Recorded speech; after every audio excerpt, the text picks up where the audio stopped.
action. All right. Computer's on silent, so we're good to go. What is this? Podcast 16? 16 or 17? Somewhere in there? Yeah. 17. 17. 17. Nice. So, all right. Well, we got team member Sean Thompson on with us. He was fortunate enough to punch a bow tag. That's cool. What's that like? It's a pretty good feeling being this early in November. It's kind of mixed emotions. Kind of wish I still had a tag in my pocket, but in the days coming, I'll be taking a buddy out hunting, so I'll still get to be out in the woods, and I'll just be behind the camera instead of the bow. Nice. Yeah, that works. I mean, I that happened to me last year. I think I killed my deer the 25th of October and bought a Missouri tag, and that was a waste of a couple $100. Yep, same. we had good intentions, and even at a private farm, but like the biggest deer I had on camera was like 125. Yeah, hunting November is I'd rather not. I'm so tired from waking up like 6 mornings in a row, and you see my eyes. I'm gonna go to bed after the podcast, so and do it all over again. Yep, it's that time of year, and I'm finally starting to see some movement, so I'm excited. I actually saw deer today, so that was cool. Yeah, I sat for 5.5 hours and seen 500 squirrels, and that was it. Been there. So well, Sean, why don't you kind of go through the whole story of your buck, whether, because you saw him the previous, right, the morning before, the day before? No, it was the morning of. Okay. So the morning started out pretty slow. I had like a little forky come out. Where I'm hunting, one side of the road is city ground, and the side that I'm on is state ground. So I'm basically almost hunting a lady's backyard. I mean, it's a hayfield. But where this deer popped out and walked through the hayfield, I mean, he stepped out 10 feet from my truck, maybe, crossed the lady's driveway, and came down. It was 15 yards. And that was really the only deer that I had seen that day. And I decided to try a little rattling. I mean, it was November 3rd. So I had a lot of good deer on camera there. They were just kind of passing through. You could tell they were kind of being aggressive, working the scrapes and whatnot. But I decided to try to rattle a little bit. And it wasn't long after I put the rattle bag down, I had a buck come out to my right, and I fumbled with my camera. The remote, it wouldn't. I was pressing record, and the camera wasn't recording, so I ended up having to reach up and press the shutter button to get it to start recording. And by that time, I mean, he was out in front of me, and the whole time I was doing that, I was trying to figure out if he was one of the bucks that I had seen the previous day or not, because there was a short G2 buck in there, and then there was a really young, I think he's going to be something one day, but he's got black eyes. And I was trying to figure out if it was one of those, and I quickly figured out it wasn't him. And by the time I got the camera recording and everything, it was too late for a shot, so I was just all in for filming him, trying to get the footage. And he came out. He didn't win me at all. He did the circle, looked through the field, didn't see that there was 2 bucks out there fighting, and ended up coming back into the timber and going back behind me. And as I reviewed the footage, I kind of thought to myself, maybe that deer was a little bigger than what I thought. I should have been more aggressive and trying to get a shot on him. And that's when I sent a little Snapchat video out to you guys, and y'all thought I was crazy for passing. But so the whole day I sat there. I actually did. I got out for about 3 minutes, and that was to walk to my truck grab my snacks, and get back in the tree stand. And I sat there the rest of the day, and the whole day I kept going back and watching the footage. And I thought to myself, well, maybe I am being a little greedy. Maybe that deer's bigger than what I thought he was. So I kind of talked myself into, if I got another shot, I was probably going to shoot him. And I tried rattling, I think, one more time. Had no luck. I didn't see any deer until I think it was about 12:15. I heard a couple deer running, and I looked over, and they were in the timber. I couldn't really see. I just seen the back half of one. I think it was a little spike chasing a doe. But after that, it was really slow. I didn't see nothing. It kind of got a little warm, and then it started to get dark, and it started to rain, just lightly. And I kept checking the radar, and it wasn't going to last long. And I knew as soon as that rain was done that the deer were going to move. And it wasn't. I don't even think it had stopped raining yet, and I had a few does come out in the same spot that little spike did. He came right in front of they came right in front of my truck. And they were kind of acting funny, and I kind of figured there was probably a buck or two back there. And I think there was a spike that came out, and he was kind of chasing them around, and they were acting all skittish. And then there was a smaller buck that came out, and he was in the video. You can hear him grunting and went and just kind of pushing him around. And then while I was filming him, I looked up, and here comes the deer that I passed that morning. And I got on him. Same thing. I mean, he walked, it had to have been 10 foot from my truck, crossed the driveway and came out to the does, kind of sniffed around. And then I don't know why, but he came straight to the very back and basically right through both my shooting lanes. And he stopped it was 30 yards. And the way I'm filming with this DSLR, and it's trying to get everything in focus and make sure everything's like it should be. It's a lot harder than just filming with a video camera. But I had him in frame. I kind of got a little bit ahead of him, and I grabbed my bow slowly, and I didn't even have to stop him. He stopped literally right before he was going to be out of my shooting lane.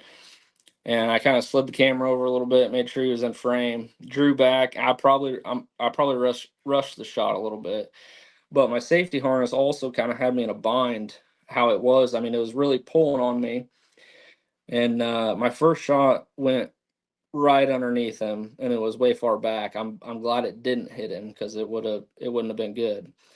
But he didn't really know what happened. He kind of bounded off a couple steps, and he was in the second angle video. You'll see it doesn't look like it, but he is directly behind the tree, so he really cannot see me. And I was able to reach back behind me and grab another arrow out of my quiver and knock the arrow. Got the camera back to where I figured he was going to be, and he took 2 more steps, and he was at 40 yards. I drew back, and it's not a shot that I'd usually take, but I think just the adrenaline of the whole situation had me going. I definitely took my time, made sure I took my time on that second shot, and he was quartered to me pretty hard. And I basically put it right between his brisket and his left front shoulder. And I squeezed the trigger and watched that arrow hit exactly where I had the pin on.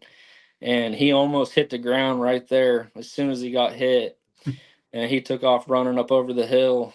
And I mean, he was about as low to the ground as you could be. And I think in the very end of the video, you can actually see him basically cartwheel.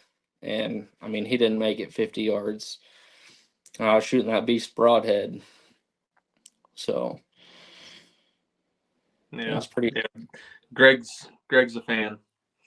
Yeah, shot mine. I've heard 52 yards right through both shoulders, and he didn't go very far. So There's something else. They're very well made. So, and that's that's the crazy part is, and like you showed us the video a little bit. You sent us a Snapchat of him, and he just flips when he gets to the end, and you can just see the blood everywhere. So, yep. When the feet come up above the head, you know that's a good thing. Right. Yep. I always say asshole over appetite. Yeah, exactly. So, yeah, that's awesome. And yeah, to have him come out again, that's pretty cool. Yeah, it was. Yeah, I was fortunate enough to have him come out a second time, let alone miss him and get basically a third opportunity. But I was pretty excited.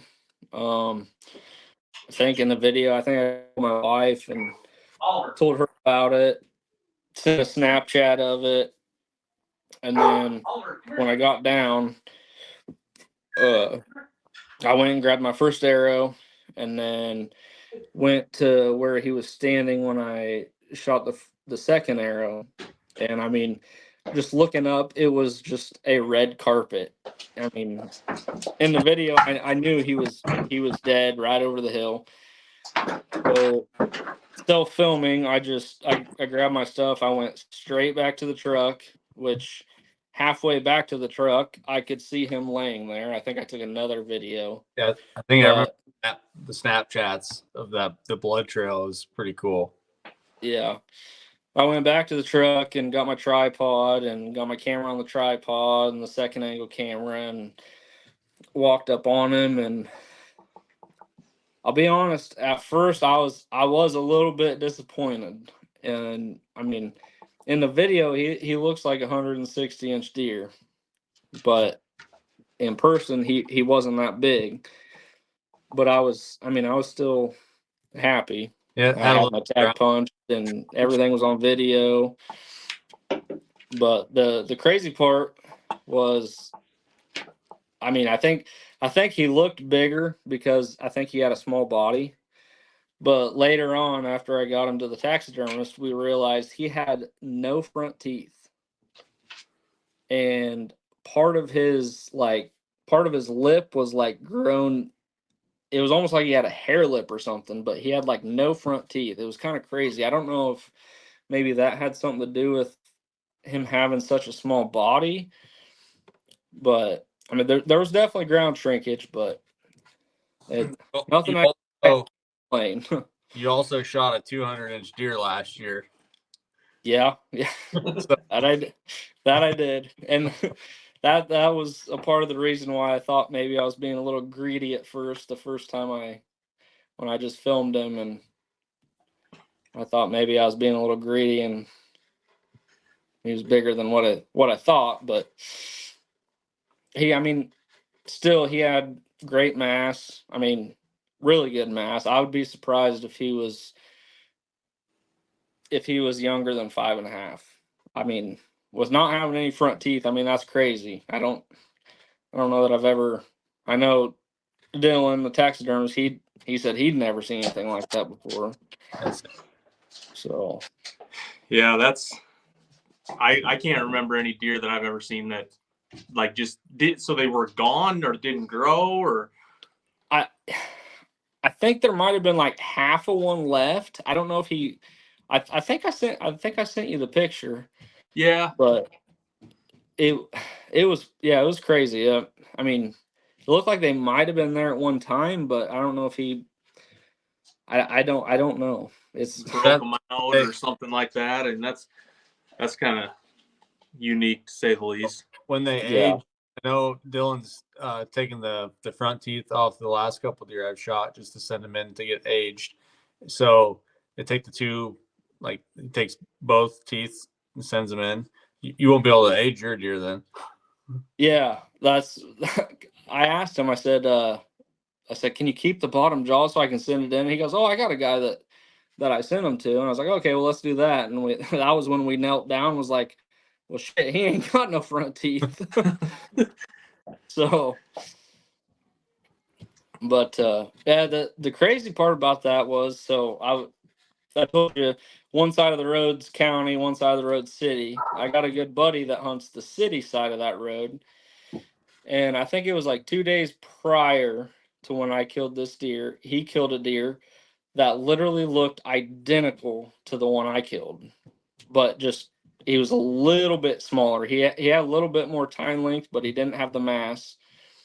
But when Dylan was caping him out, there was actually bird shot in his cape. So Wow.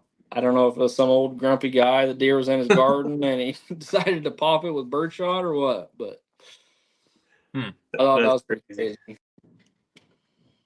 Those deer are tough, man. They deal with a lot of things. I mean, you see some of these deer get hit by cars and shake it off and just keep trucking, especially this time of year.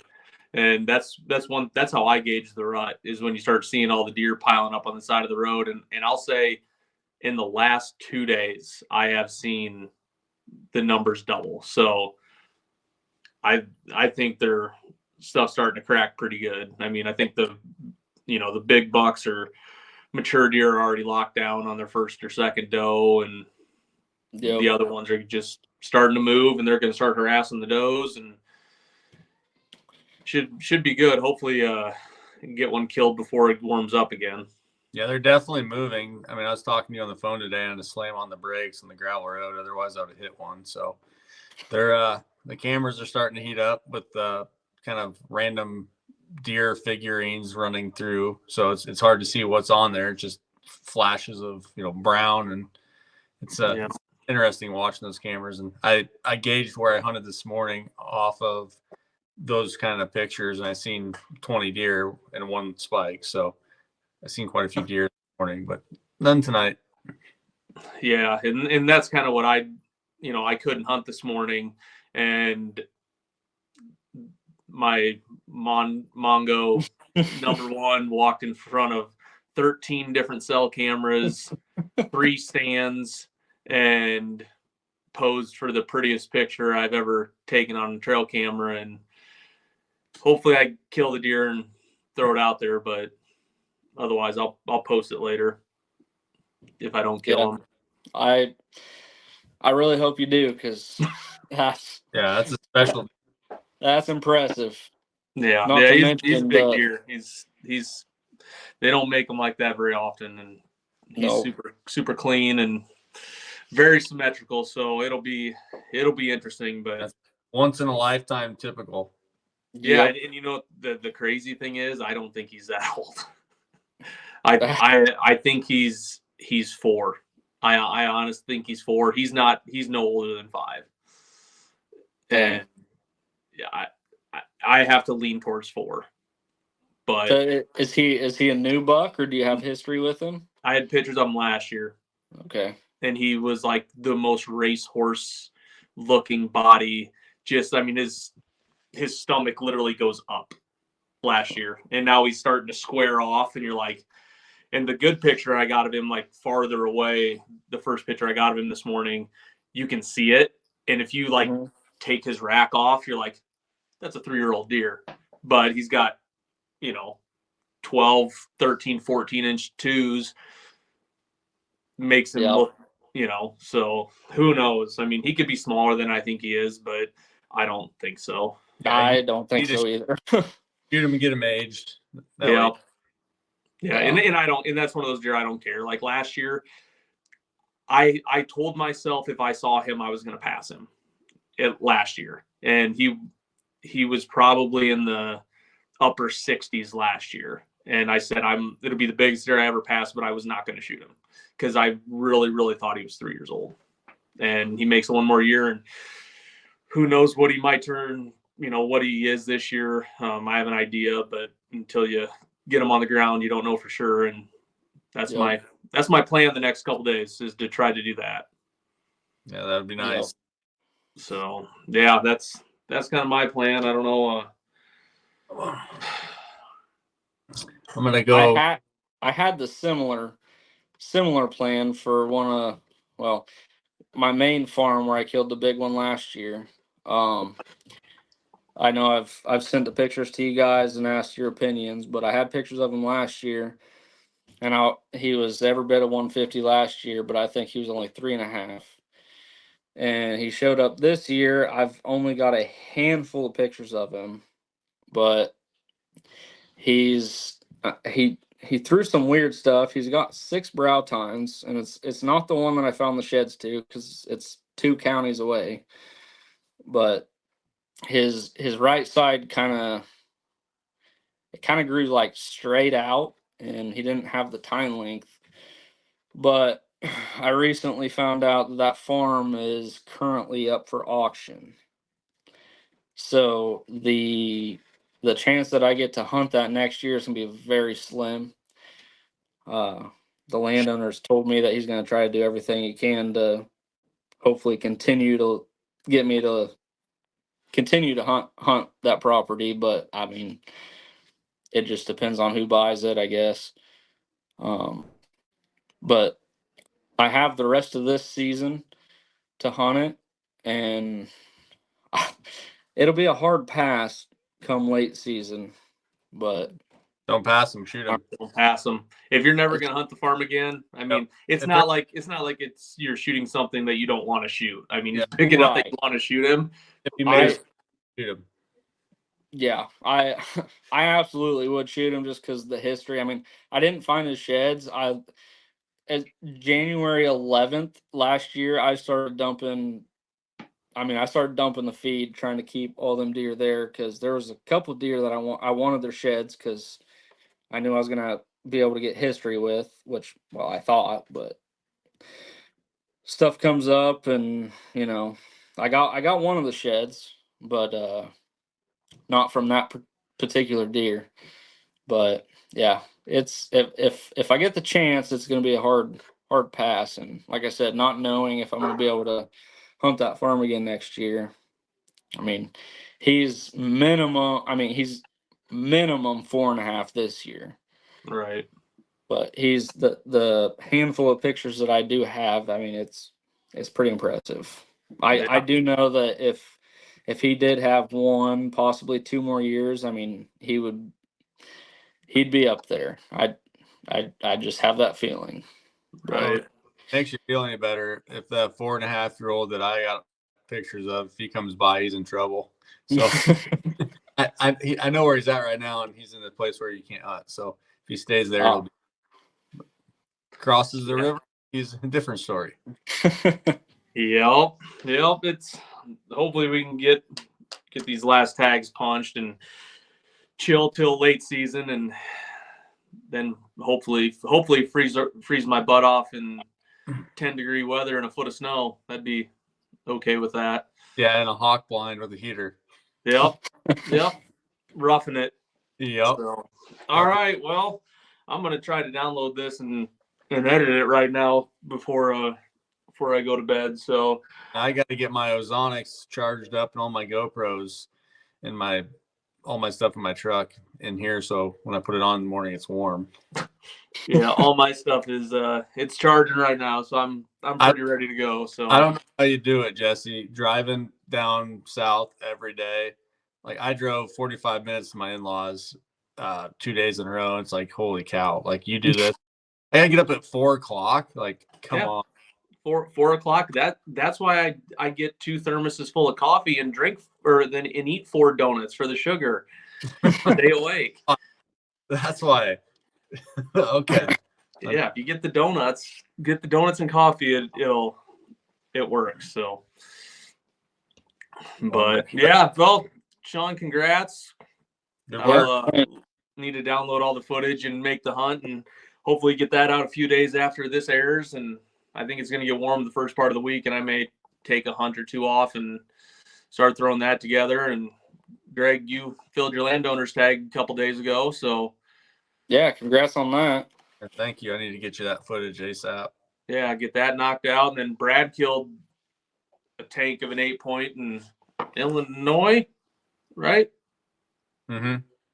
Yes. So, yes. Yeah, people are knocking them down. Hopefully I can contribute. Yeah. Yep. Hopefully I can get some more footage this weekend of my buddy killing. This will actually be his first deer that he's ever killed. I think this is his second year bow hunting, and he shot one a couple of days ago, and the arrow looked phenomenal, but there was just no blood to follow at all.